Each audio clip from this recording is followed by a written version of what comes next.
ito na ang best shoes ni Spencer Dinwiddie so far sa kanyang mga budget shoes. Ito yung 361 degree DVD GUI 2. Pero nakakagulat kasi mula noon, yung mga DVD budget shoes, Spencer, yung DVD Team 1, GUI 1, mga panalo po talaga. And sa ganung presyo, may isip mo na kung mag-i-improve man, konti na lang siguro. Pero grabe guys, nag-improve pa sila ng sobra-sobra dito. Mas supportive na kasi ito and mas premium tignan. Be honest guys, pero yung price hindi nagbago. Hindi ko alam nga kung paano nagagawa ng 361 degrees yun. Tingnan nyo, unang-una, mas supportive ito sa lahat ng DVD budget shoes. Ang laki ng TPU plate, ayan no, mula dito sa toe area hanggang dito, ito pa siya. So nag-act pa siya as a torsion plate, guys. Mararamdaman mo yung torsional support dito. Walang ganitong kalaking TPU dati yung DVD GUI 1. Tinatawag po nila itong quick balance. No? So yung mga jab step, euro step, basta side to side mo, mararamdaman mo talaga yung lockdown. Lateral containment, top notch na kagad for a budget shoes ha. Kaya ako sinasabing mas supportive ito. Ang dami pong infusing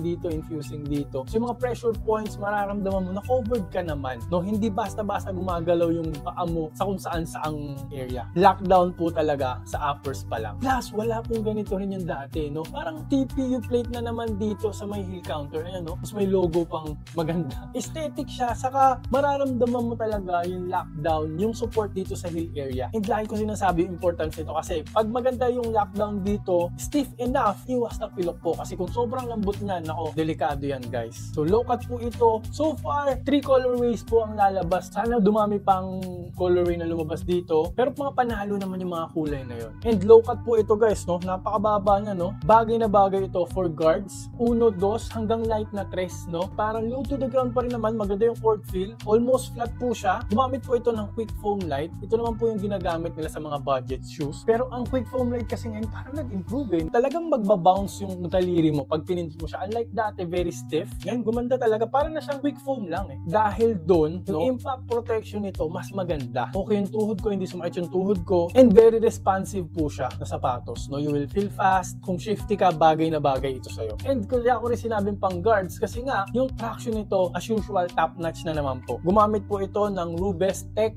na outsole. Solid rubber outsole. Yung Rubes Tech guys, nilalagay nila ito sa mga outdoor basketball shoes nila. Kasi yung Rubes Tech nga na outsole is durable, matigas, pero panalo pa rin kahit i-indoor mo. Hindi masyado nag-a-attract ng dust, kaya napakakapit pa rin niya. Kaso lang, to be honest, parang naliliitan ako dun sa mga grooves niya. Kasi parang parehas ito sa grooves nung DVD2. Parang mga diode, parang electronics yung pattern. And maliliit, sayang, matigas sana, kaso lang maliliit yung grooves, no? So parang hindi ako masyadong sure. Though ginamit ko ito outdoor, okay naman so far, pero take it with a grain of salt. Pero for me, parang pag in-indoor mo to, like itong DVD2, no? And yung DVD3, lahat naman ng DVD, pag in-indoor mo, for me sa tingin ko, doon talaga siya nagsashine. I-indoor mo to, napaka-squeaky, stop on a dime, as usual, pag DVD yung traction, top tier po talaga. Kaya ano pang hinihintay nyo guys? Ganitong presyo, nasa 2,000 na lang yata ito pababa eh. 2,000 pababa. Grabe, hindi kayo matatakot mag-risk sa ganitong sapatos. Kasi okay na okay yung performance nito. And guys, ito pa, i-consider nyo rin na signature shoes pa rin ito. Another bang for a buck na naman na sapatos from 361 degrees. Kaya kung gusto nyo ito ma-check, napakamura lang naman, i-click nyo na yung yellow basket, i-check nyo na to now na.